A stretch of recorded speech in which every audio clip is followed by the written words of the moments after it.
जरा सोचिए, आप एक ऐसे बोर्डरूम में हैं जहां हर नजर आप पर है, हर चाल को परखा जा रहा है। एक गलत कदम और गेम ओवर। तो आपका अगला मूव क्या होगा? कहते हैं ना, लाइफ एक शतरंज का खेल है। हर कोई यहां जीतने आया है।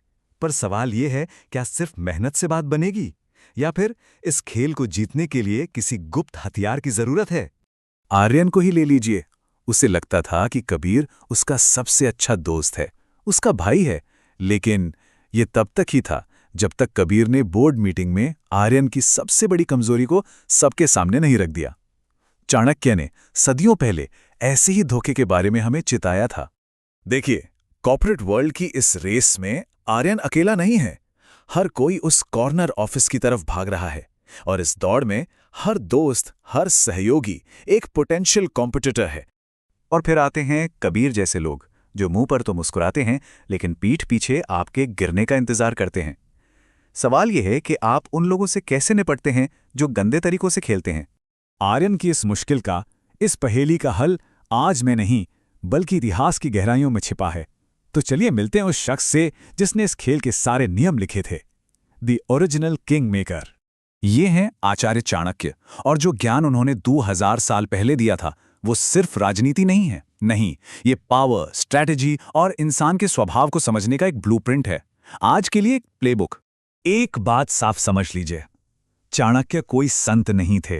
वो एक मास्टर मैन्युपुलेटर थे, एक मास्टर स्ट्रैटेजिस्ट जो जानते थे कि सत्ता का खेल कैसे खेला जाता है और कैसे जीता जाता है। वो थे राजनीति की बिसात पर टेढ़ी मेढ़ी चालों के खिलाड़ी। चाणक्य ने कहा था कि उनका ज्ञान इंसान को सर्वज्ञ बना देता है। अब देखिए, सर्वज्ञ का मतलब सब कुछ जानना नहीं है।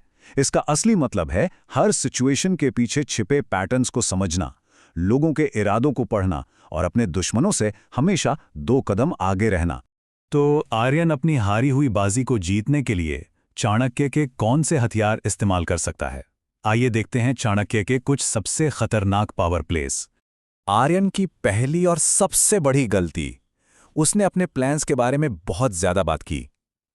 चाणक्य का पहला नियम, अपनी अगली चाल के बारे में कभी किसी को मत बताओ। जो मन में सोचा है उसे जुबान पर कभी मत लाओ। एक पोकर फेस बनाए रखना, ये सिर्फ ताश के खेल के लिए नहीं, ये बोर्डरूम के लिए है। अपने विरोधियों को अंदाजा लगाते रहने दो। आपके शब्द नहीं, आपका काम, आपका एक्शन बोलना चाहिए। कबीर ने आर्यन की कमजोरी का फायदा क्यों उठाया? क्योंकि आर्यन ने उसे थाली में परोस कर दे दिया था। चाणक्य का दूसरा पावर प्ले, अपनी कमजोरियों को एक तिजोरी की तरह, एक राज की तरह संभाल कर रखो।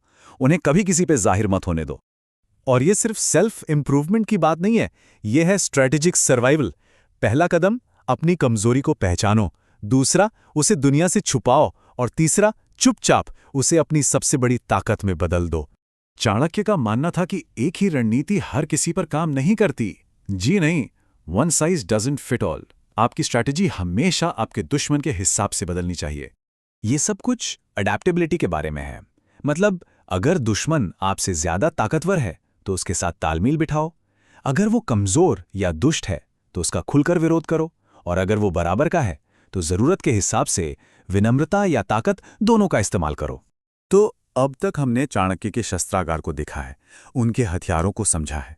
अब सवाल यह है कि आप इन हथियारों का इस्तेमाल अपने कॉर्पोरेट बैटलफील्ड में कैसे करेंगे? देखिए, खेल वही है, सिर्फ मैदान और खिलाड़ी बदल गए हैं। तब दुश्मन का राज्य था, आज राइवल कंपनी है। तब गुप्तचर थे, आज मार्केट रिसर्च है। और सबसे जरूरी, तब किला था, आज आपकी रेप्यूटेशन है। एक बार टूट गई तो दोबारा बनाना लगभग नामुमकिन है। तो इस पूरी बात का निचोड़ क्या है? 4 बातें। बोलने से पहले सोचें, अपनी कमजोरियों की हिफाजत करें, हालात के हिसाब से खुद को ढालें, और हां, ये याद रखें कि स्ट्रैटेजी कभी नहीं मरती। Strategy is timeless. चाणक्य ने आपको एक रोड मैप दे दिया है, एक नक्शा थमा दिया है। अब इस पर चलकर अपनी कहानी लिखना आपके हाथ में है। तो इस खेल में आप एक मोहरा बनेंगे या फिर किंग मेकर? सोचिएगा जरूर।